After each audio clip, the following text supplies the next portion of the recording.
अपने वह नहीं होते जो तस्वीरों में साथ खड़े होते हैं। अपने तो वह होते हैं जो तकलीफों में साथ खड़े होते हैं।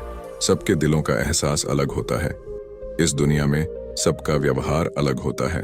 आंखें तो सबकी एक जैसी ही होती हैं, पर सबका देखने का अंदाज अलग होता है। लोग कहते हैं जिंदगी मिली है अपने हिसाब से जीने के लिए, लेकिन वही लोग सुबह होते ही किसी और के हिसाब से जीने चले जाते हैं। दिमाग कहता है कि लोगों के साथ वैसा ही व्यवहार करूं जैसा वह हमारे साथ करते हैं, लेकिन फिर दिल कहता है कि अगर हम भी उनके जैसे बन गए तो उनमें और हम में फर्क क्या रह जाएगा। हासिल कर एक मुकाम नया वक्त बदल जाता है, इंसान बदल जाते हैं, वक्त वक्त पर रिश्तों के अंदाज बदल जाते हैं। कभी कह दिया अपना तो कभी कर दिया पराया, दिन और रात की तरह। पुराने समय की बात है। एक महान विद्वान ब्राह्मण थे जिसका नाम आचार्य त्रिपाठी था। आचार्य के परिवार में सिर्फ वह, उसकी पत्नी और उनका एक छोटा बेटा था। आचार्य का अधिकांश समय अध्ययन और लेखन में ही व्यतीत होता था। उन्होंने कई महत्वपूर्ण पुस्तकें और ग्रंथों की रचना की थी, परंतु अपने लेखन और ज्ञान में इतने व्यस्त रहते थे कि अपने इकलौते पुत्र अर्पण पर ध्यान देने का समय ही नहीं मिल पाता था।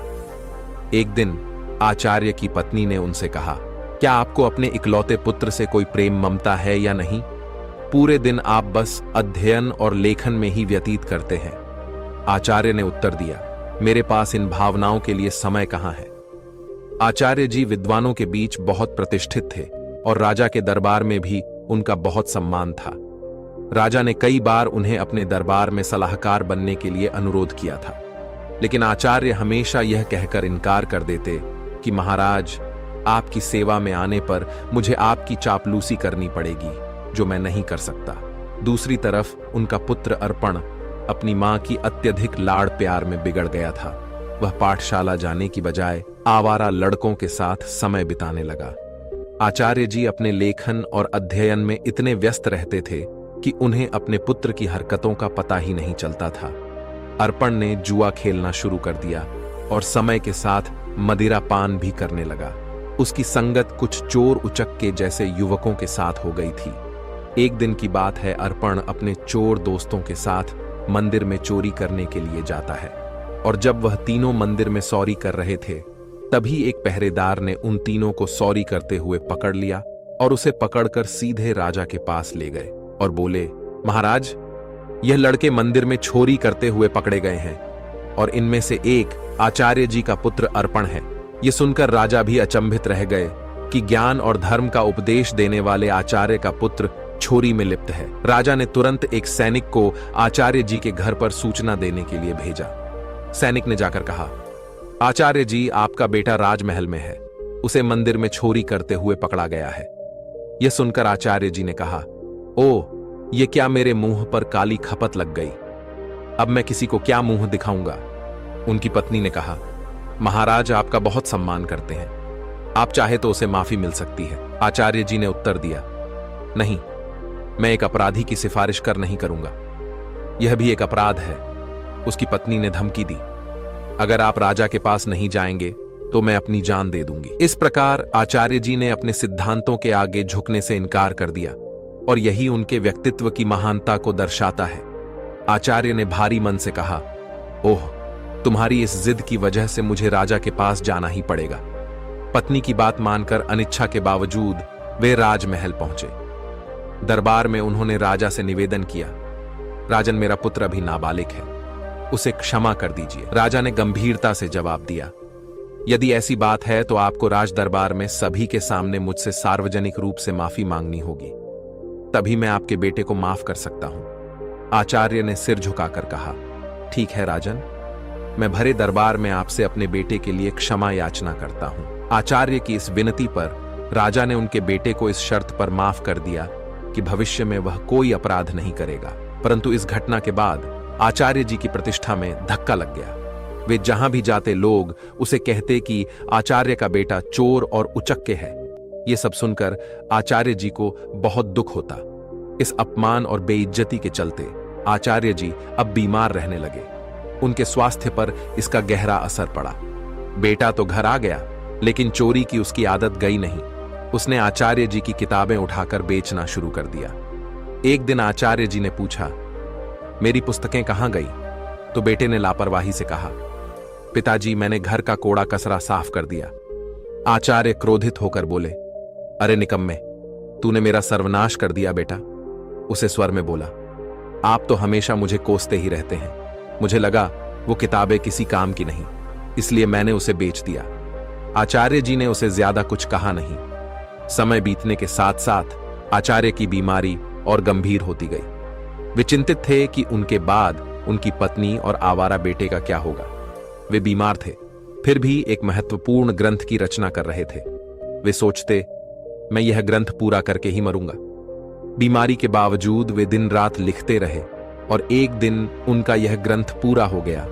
उन्होंने सोचा, मेरा ग्रंथ तो पूरा हो गया है, लगता है मेरे जीवन के दिन भी पूरे हो गए हैं। उस दिन उन्होंने अपने बेटे को पास बुलाया और कहा, बेटा अभी भी समय है, तुम संभल सकते हो, अपने आप को काबिल बना सकते हो। उन्होंने अपना लिखा हुआ ग्रंथ बेटे को देते हुए कहा, बेटा तुम्हारी बर्बादी मेरी ही लापरवाही का नतीजा है। यह अमूल्य ग्रंथ संभाल कर रखो, तुम्हें देने के लिए मेरे पास कुछ और नहीं है। अर्पण ने वह ग्रंथ की पोथी अपने पास रखी, परंतु मन ही मन वह सोच रहा था, मैं इस पोथी का क्या करूंगा? मुझे पढ़ना लिखना तो आता ही नहीं। अगर पिताजी ने कुछ पैसे देते तो बात भी थी। अगले दिन सुबह आचार्य का देहांत हो गया। उनकी मृत्यु के बाद उनके परिवार पर मानो दुखों का पहाड़ टूट पड़ा था, परंतु अर्पण को इस बात की कोई चिंता नहीं थी। वह तो अपने पिताजी के सामान में धन की तलाश करने लगा। पिताजी ने मेरे लिए एक कौड़ी भी नहीं छोड़ी। अर्पण निराश होकर बैठ गया। कुछ समय और बीता तो मां बेटे की हालत इतनी खराब हो गई कि खाने के भी लाले पड़ने लगे। एक दिन मां ने तंग आकर बेटे से कहा, बेटा कुछ काम धंधा करके लाओ, नहीं तो हम भूख मर जाएंगे। अर्पण ने उदास मन से जवाब दिया, मां मुझ जैसे अनपढ़ और बदनाम को कौन काम देगा? यह सुनकर मां ने सोचा, क्यों ना मैं राजा के पास जाऊं। मेरे पति का राजा बहुत सम्मान करते थे, शायद वह हमारी मदद कर दे। ये सोचकर वह राज दरबार पहुंची और राजा से गुहार लगाई, महाराज हम भूखों मर रहे हैं, हमारी मदद कीजिए। राजा ने खड़े स्वर में कहा, क्या मदद? तुम्हारे पति को मैंने बहुत बार सलाहकार बनने के लिए अनुरोध किया था, लेकिन आचार्य हमेशा यह कहकर इनकार कर देते कि महाराज आपकी सेवा में आने पर मुझे आपकी चापलूसी करनी पड़ेगी, जो मैं नहीं कर सकता। राजा ने कहा, तुम्हारा बेटा अब कमाने लायक है, मैं तुम्हारी कोई मदद नहीं कर सकता। निराश होकर मां घर लौट आई। घर पहुंचकर अर्पण ने मां को अपने पिता की दी हुई पोथी दिखाते हुए पूछा, मां पिताजी ने यह पोथी मुझे क्यों दी? मां ने दुखी स्वर में कहा, बेटा यह तेरे पिता की ज्ञान की आखिरी निशानी है। अर्पण ने उस पोथी को पढ़ने की कोशिश की, पर वह उसके लिए काला अक्षर भैंस बराबर थी। कुछ सोचकर वह अपने पड़ोस के रामू काका के पास गया और बोला, रामू काका आप तो पढ़े लिखे हैं, क्या आप मुझे इस पोथी का मतलब बता सकते हैं? रामू काका ने पोथी खोलकर देखा और बोले, इसमें तो बहुत कठिन श्लोक लिखे हैं, इनका अर्थ तो कोई महापंडित ही बता सकता है। अर्पण निराश होकर वापस लौट आया। उसने कई जगह काम ढूंढने की कोशिश की, पर अपनी बुरी छवि के कारण किसी ने उसे काम पर रखने से इनकार कर दिया। वह जहां भी जाता लोग उसे दुत्कार कर भगा देते थे। इस बीच उसकी मां भूख और बीमारी से कमजोर होती चली गई। अपनी मां की लाचारी और उसकी भूख को देखकर अर्पण ने खाने का इंतजाम करने की ठानी और घर से निकल पड़ा। चलते चलते उसकी नजर एक बगीचे पर पड़ी जिसमें फलों के पेड़ लगे हुए थे। उससे रहा न गया और वह बगीचे के अंदर चला गया। अर्पण ने जल्दी से कुछ फल तोड़े, लेकिन तभी बगीचे का पहरेदार वहां आ गया। सहयोग से वह बगीचा महाराज का था। एक बार फिर अर्पण को पकड़कर महाराज के सामने पेश कर दिया गया। पहरेदार ने कहा, महाराज यह आपके बगीचे से फल चुरा रहा था। राजा ने गुस्से में कहा, अरे तुम्हारी अब तक आंखें नहीं खुली, तुमने फिर से चोरी की। अर्पण गिर गिर कर बोला, महाराज मैं कई दिनों से भूखा हूं। राजा ने कड़क आवाज में कहा, चुप हो। घर लौटा तो उसकी मां की मृत्यु हो चुकी थी, क्योंकि कई दिनों से उसने कुछ नहीं खाया था और उसे हमेशा चिंता सताती रहती कि मेरे जाने के बाद मेरे बेटे का क्या होगा। दुखी मन से उसने अपनी मां का अंतिम संस्कार किया और राज्य छोड़ने का निश्चय कर लिया। अर्पण ने अपने पिता की दी हुई पोथी को संभालकर एक थैले में डाला और राज्य छोड़कर चल दिया। दोस्तों, जिंदगी के एहसास बदल जाते हैं। जब कोई हाथ और साथ दोनों ही छोड़ देता है, तब कुदरत कोई ना कोई उंगली पकड़ने वाला भेज देता है। मुस्कुराकर चलते रहिए। मुंह पर कड़वा बोलने वाले कभी धोखा नहीं देते। डरना तो मीठा बोलने वालों से चाहिए जो दिल में नफरत पालते हैं और समय के साथ बदल जाते हैं। नामुमकिन कुछ भी नहीं है। हम वह सब कर सकते हैं जो हम सोच सकते हैं, और वह सब सोच सकते हैं जो हमने कभी नहीं सोचा कि सब कुछ संभव है। हर कोई कहता है कि ईश्वर नजर नहीं आता। सच तो यह है कि जब संकट में कोई साथ नहीं देता तो वही नजर आता है। सहारे इंसान को खोखला कर देते हैं और उम्मीदें कमजोर कर देती हैं। अपनी ताकत के बल पर जीना शुरू कीजिए। आपका खुद से अच्छा साथी और हमदर्द कोई और नहीं हो सकता। यकीन जानिए, अगर आप हारना सीख लेंगे तो जीत रोती पीटती आप तक चली ही आएगी। वक्त आपका है। चाहो तो सोना बना लो, चाहो तो सोने में गुजार दो। अगर आप जानते हैं कि आप वाकई में सही हैं, तो लोगों को जो चाहे कहने दो। फिर पीठ पीछे आपकी बात चले भी तो घबराना मत, क्योंकि बात उन्हीं की होती है जिनमें कोई बात होती बढ़ते रहे कदम। बस मंजिल की ओर कुछ मिले ना मिले, तजुर्बा तो नया होगा। भूमि पर फल के लिए श्रम सबको करना पड़ता है। परमात्मा सिर्फ लकीरें देता है, उसमें रंग हमको भरना पड़ता है। अर्पण चलते चलते वह एक घने जंगल में पहुंचा और सोचा, यही फूल फल खाकर गुजारा करूंगा। वह एक पेड़ के नीचे बैठ गया और अपने पिता की पोथी को खोलकर फिर से पढ़ने की कोशिश करने लगा। शायद इसमें छिपे ज्ञान से मेरे दुखों का अंत हो जाए। बेचैनी में वह पोथी के पन्ने पलट रहा, लेकिन उसे कुछ समझ नहीं आ रहा था। उसने सोचा कि काश मैं पढ़ पाता। पिताजी ने मरते वक्त कहा था कि यह ग्रंथ अमूल्य है। अचानक हवा का एक तेज झोंका आया और पोथी में से कुछ पन्ने उड़ गए। अर्पण ने उन पन्नों को पकड़ने की कोशिश की, पर वह असफल रहा। वह सोचने लगा, पता नहीं कितने पन्ने उड़ गए हैं। उसने पोथी को वापस बंद किया और आराम करने के लिए पेड़ के नीचे सो गया। उसी जंगल में एक युवराज शिकार खेलने के लिए भटक रहा था। हवा में उड़ता हुआ पोथी का एक पन्ना उसके हाथ लग गया। उसने उसे देखा और पढ़ने लगा। किसी ने सुंदर हस्तलिपि में संस्कृत का श्लोक लिखा है, किंतु मैं संस्कृत नहीं जानता। कुछ सोचकर युवराज ने वह पन्ना अपनी जेब में रख लिया और शिकार की तलाश में आगे बढ़ गया। तभी उसकी नजर एक हिरण पर पड़ी और वह उसका पीछा करने लगा। हिरण अपनी जान बचाने के लिए एक प्राचीन मंदिर की दिशा में भागा और युवराज उस प्राचीन मंदिर में दाखिल हो गया। जंगल के बीच में यह एक प्राचीन मंदिर था, जहां कुछ वनवासी पूजा कह रहे थे। उनका पुजारी कह रहा था, भाइयों, देवी को प्रसन्न करने के लिए हमें नौजवान युवक की बलि देनी होगी। तभी युवराज ने मंदिर में प्रवेश किया। वनवासियों ने उसे देखा और बोले, पुजारी जी, संयोग की बात है, युवक भी आ गया, क्यों ना इसी की बलि दे दी जाए। यह सुनकर युवराज सोच में पड़ गया।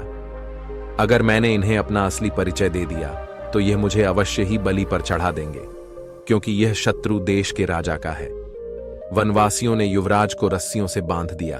तब युवराज ने कहा, पुजारी जी, मैं एक नीच कुल की संतान हूं, मेरी बलि देने से देवी अपवित्र हो जाएंगी।